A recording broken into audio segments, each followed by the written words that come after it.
जाय समाव बिथांमोना 17 बोसोर सासन खालामदोंमोन सबसे अहंकारि मानसियानो जाबाय माने खाम्फा बरगयारि होननाय दैदेनगिरि गोबां लाइमोन सिख्लाफोरथ' बे समाव बेरायनो थाङोमोन बिथाङा खोनानायसो बाथ्रा बिथांमोननि दैदेनगिरिफ्रा बुंदों जुदि बिदिब्ला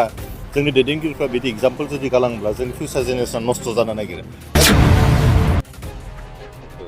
रोजा रोजा बागान जे खालामना लाबाय सोरनि समाव खालामखो बिथाङाथ' इएमोन बै समाव बिथांनि समाव हिउज करापसन जादों जों माखासे बाथ्राखौ एक्सप'ज खालामनो नागिराखै दिनै मानाव गेदेर खाम्फा बरगयारि बिथाङा जिथु बैसोबो जाबाय एसे प्रमिला रानी ब्रह्म बिथाङा जेरैबायदि रिटायारमेन्टनि बाथ्रा सानदों बिथाङाबो एसे रिटायारमेन्ट लानांगौ आरो केसबो दङ नारि केलेंकारि जों बिथांमोनखौ जों पार्टियाव जिथु लानो हाया बिथांमोनखौ क्लियार मेसेज होनो नागिरदों जुदि नोंथांमोना इउपिपिएलाव फैनो लुगैदोंब्ला एसे माने गावनि केरेक्टारखौ सुद्रायना लाग्रो बेनि उनाव दा बेयो हाग्रामा महिलानि मोनसे गोसोम जारिमिन जानानै थासिगोन मानो होननानै बुङोब्ला बिथांनि मोनसे पलिटिकेल स्टुडेन्ट विंआ टटेलि डिस्ट्रय जाबाय सासेबो माने बिसिआव गैला होनबाबो गोरोन्थि बुंनाय जानाय नंला बसुमतारी बिथांखौ मानव गेदेर प्रमद बर' बिथांनि दैदेननायाव जोङो एनडिएनि केन्डिडेट हिसाबै क'क्राझार एसटि रिजार्भआव मोननो थांदों बे सेंग्रा हिसाबैबो लाइमोन हिसाबै जोंनि थाखाय जोबोद गोग्गाथावना बाथ्रा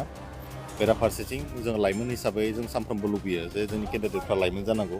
माने लाइमोनफोरा मोनसे खामानि मावनाय जस थायो जोंनि केन्डिडेटफ्रा जुदि लाइमोन जायोब्ला जोंनि माखासे बाथ्राफोरखौ जोङो माने स्पष्ट भाबै शेयार खालामनो हायो दा बे हिसाबैबो माने जों मोननै एंगलथिं नायदों गिबियाव जों हारि हिसाबै हारिनि थाखाय गोलाव सम सेक्रिफाइस होबोनाय सासे दैदेनगिरिखौ मोननायानो खाफाल गोनांनि बाथ्रा दा सेकेन्ड बाथ्राया बेनो आं दहाय बुंनाया जे लाइमोन जुदि केन्डिडेट जायोब्ला जों बयबो माने गोग्गानो गोनां जायो माने लाइमोनफोरनि थाखाय बांसिन माने स्कप गोनां जायो आरो क'क्राझार बिथांमोननि सोमोन्दै गोबां सावरायनांगौ दंसै होननानै आं सानाखै मानो होननानै बुङोब्ला बिथांमोननि सोरबा सासे दैदेनगिरियानो बुंदों सोरबा पृथ्वीराज नामा जे जाय मानसिया एमसिएलएआवनो देरहायाखै थांनायाव माने बेखौ आसामिसाव बुङो माने गुरु हारन होनना बुङो मोसौ जेननाय होदों दा बे मानसिया माने एसेबां गिदिर एमपि कनस्टिटुवेन्सियाव देरहानाया एसेबां सम्भब बाथ्रा नङा सिदा बाथ्रा आरो 50,000 भटार्सनि जुदि माबायावनो काउन्सिलावनो देरहायाब्ला बियो 22-23 लाख थानाय कनस्टिटुवेन्सियाव बोरै देरहानो बिथांमोननि दैदेनगिरिया बुंदों जों बुंनाय बाथ्रा नङा इउपिपिएलआव बुंबा गाज्रि मोनलायगोन दा आङो खोनादों जों उन्दै समनिफ्रायनो खोनादों जाय समाव बिथांमोना 17 बोसोर सासन खालामदोंमोन सबसे अहंकारि मानसियानो जाबाय माने खाम्फा बरगयारि होननाय दैदेनगिरिफोरनि गेजेराव रावखौ माथो होआ दादागिरि माबा माबि खोनानायसो बाथ्रा गावसोरनि दैदेनगिरिफ्रानो बुंदों आरो जायफोरा दायो जोंनियाव फैदों बिएसइउनि सोरबा बिपिएमनि दैदेनगिरि बिथांमोना गोबां बे माने बाहेरा देशफोराव बेरायनानै फैसा थाखा लस खालामदोंमोन थारमाने जोंनि सरकारि थाखाफोरखौ मिसइउज खालामदोंमोन जोबोद दुखु गोनां बाथ्रा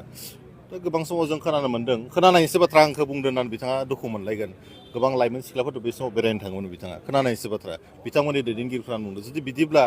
जोंनि दैदेनगिरिफ्रा बिदि एग्जाम्पल जुदि गालाङोब्ला जोंनि फिउचार जेनेरेसन नस्थ' जानो नागिरो दा बेखौ रायजो राजाफ्रा डिसाइड खालामगोन जे बिथांमोन बायदि दैदेनगिरिखौ जों दाबो माने स्कप होगोन ना होआ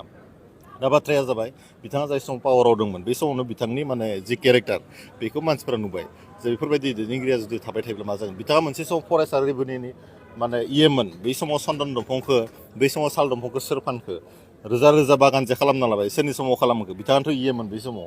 बिथांनि समाव हिउज करापसन जादों जों माखासे बाथ्राखौ एक्सप'ज खालामनो नागिराखै दिनैनि तारिखाव बर' हिसाबै जोङो दुखु नाङो माखासे बाथ्राखौ बर'नि फिसा हिसाबै जों एसे कनसिडार खालामदों नङाबा बिथांनि बै समाव लैथोआव गोजोमहैनाय माबानाय बाथ्राफोरखौ गोबां बिथांमोननि दैदेनगिरिफ्रानो बुंबाय थायो जों बेफोरखौ इमान पात्ता खालामाखै जोंनिया जाबाय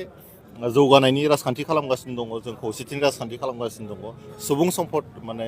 सोरजिनाय राजखान्थि खालामगासिनो दङ लोगोसे गोजोनखौ गोजोर खालामनो थाखाय जों राजखान्थि खालामगासिनो दङ बिथांमोननि बायदि जों थाखा फैसानि राजखान्थि खालामनो नागिराखै जेराव जेनेरेसना बिराद गेप जायो दा आं खावलायगोन मानव गेदेर खाम्फा बरगयारि बिथाङा जिथु बैसोबो जाबाय एसे प्रमिला रानी ब्रह्म बिथाङा जेरैबायदि रिटायारमेन्टनि बाथ्रा सानदों बिथाङाबो एसे रिटायारमेन्ट लानांगौ आरो गोदान जोलैनि एसे स्कप होनांगौ थेंक इउ माखासे एमसिएलएफ्रा जोंजों कन्टेक्टआव दङ ओरै सानजानि आं उदालगुरिनि जिहेतु दा सानजानि सासे एमसिएलआ माने बारे बारे फन खालामबाय थादों आंथ' सासे उन्दै सासे दैदेनगिरि माने सासे वार्कार आङो दा आंनियावनो फन खालामनानै बुंबाय थादों बिथाङा इउपिपिएलआव माने जयनिं जागोन होननानै आं बुंदों जों आलु गेसावफोरखौ लाया होननानै माखासे आलु गेसाव बिपिएफआव दाबो दङ जों आलु गेसावफोरखौ सोनानै बस्थाखौ गाज्रि खालामनो नागिराखै आं बुंदों नोंथांमोना एसे माने प्रासिद जाग्रो रायजो राजानि एसे खामानि मावबाव होननानै दा बिथांमोना गोबां लाइनाव दङ आं खोनानो मोन्दों नै गेजेर ससेयाव सोनाबनि गेजेर ससेयाव माखासे एमसिएलएफ्रा माखासे दैदेनगिरिफोरा एमपि इलेक्सननि सिगांनो थार्ड प्लेसनि सिगां बिथांमोना जों जयनिं जागोन जों नायबाय थादों माखासे जितु हिन्जावनि केसबो दङ नारि केलेंकारि जों बिथांमोनखौ जोंनि पार्टियाव जितु लानो हाया बिथांमोनखौ क्लियार मेसेज होनो नागिरदों जुदि नोंथांमोना इउपिपिएलआव फैनो लुगैदोंब्ला एसे माने गावनि केरेक्टारखौ सुद्रायना लाग्रो बेनि उनाव जोंनि पार्टियाव नोंथांमोना जयनिं जानायनि बाथ्राखौ सानो दा खुनु माने परिबेसबो गैला खुनु संगठनबो गैला दा बेयो हाग्रामा महिलारनि मोनसे गोसोम जारिमिन जानानै थासिगोन मानो होननानै बुङोब्ला बिथांनि मोनसे पलिटिकेल स्टुडेन्ट विंआ टटेलि डिस्ट्रय जाबाय सासेबो माने बिसिआव गैला होनबाबो गोरोन्थि बुंनाय जानाय नंला सोगोमसारथ' बेयो गाबोन समफोर माने जों गोसो जाबानो लिंहरनो हायो होननाय बायदिसो बिथांखौ जों एसे फज'ना दोनथ'दों एसे नङाब्ला हाग्रामा महिलारियाबो बर' हिसाबै जुदि एसेबां माने डेमेज जाद्रायबा जोंबो दुखु नाङो दा बिथांखौ एसे साननैसो थांना थाथों होननानै जों एसे स्पेस होनानै दोनदों होनाय माबा मोनसे सोंनांगौ दङ होननानै आं खावलायदों दिनै नोंथांमोनखौ मिडियानि मानसिफोरखौ बिएसइउ आरो बनस'नि बाथ्रा एखेबारे सोंनो नाङा खारन बिएसइउ आरो बनस' होननाय जेबो जिनिसानो बेवहाय गैला बिथांमोना जोब्बाय जिहेतु नबकुमार सरननि बिथाङा महिलारिनि गोरोन्थिनि थाखाय जादों मानोना अखम बर' सुरक्षा समितिया मानबगिता हाग्रामा महिलारिनि समाव जोनोम जादों आरो एबिएमसु होननाय छात्र संगठना बिनि समाव जयन जादों दा गतिके बिथाङा बै समाव मोजां दैदेननो हायैखाय अबर मोनसे सेन्टिमेन्ट थ्र' खालामनानै माने भटखौ डिभाइड एन्ड रल खालामनानै बिथांमोना खननै देरहालांदों बे दुखु गोनां बाथ्रा बे समाव बिपिएफआ पावाराव दंमोनब्लाबो बिथांमोना देरहानो हायाखै बिथांमोना देरहानांगौमोन बै समाव एमपिखौ देरहानो हायाखै बिथांमोना दायो आरो बिथांमोना बै समावनो जुदि पावाराव थानायावनो देरहायाखैब्ला दिनैनि तारिखआव बोरै बिथांमोना देरहानो बे मोनसे गिदिर कुइसन आरो लाइमोनफोरनिसिम आं दिनै खावलायथ'नो नागिराखै खारन बिथांमोना माने गोरों गुनि गियानि बिथांमोना गावनि केरियार दानायाव जोबोद मुखुब आरो क्वालिटि इडुकेसन लानायाव गावखौ फसंथानो हारिनि थाखाय खामानि मावनो बिथांमोना साग्रिद जानानै दङ मर कनसियास आङो मोनसेल' खावलायनो नागिरदों बिपिएफनि दैदेनगिरि बिथांमोनखौ गावसोरनि गथ' गथायफोरखौ बिथांमोना जायफ्रा माइनर मिसुर गथ'फोरखौ बिथांमोना पार्टियाव जयनिं खालामगासिनो दङ गावसोरनि पार्टियाव आं खावलायदों बिथांमोना जाहाथे इमान डार्टि पलिटिक्स बा पलिटिक्सनि थाखाय एसेबां गाहायाव जाहाथे बिथांमोना थाङा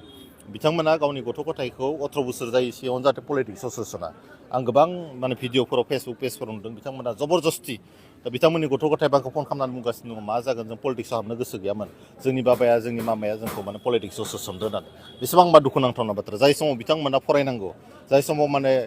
लेखा सोलोंनांगौ जाय समाव बिथांमोना वर्ल्डनि नलेजफोरखौ लानानै मोजां सासे नोगोरारि जानांगौ बै समाव बिथांमोनखौ पलिटिक्सआव जबरदस्ति सोसोनाया जोबोद दुखु गोनां जादों आं खावलायदों आरो सानैसो मदारु दैदेनगिरि बिथांमोना दङ बिथांमोना लोंनायखौ एसे खमायनांगौ बिपिएफनि दैदेनगिरि बिथांमोनखौ आं खावलायदों नङाबा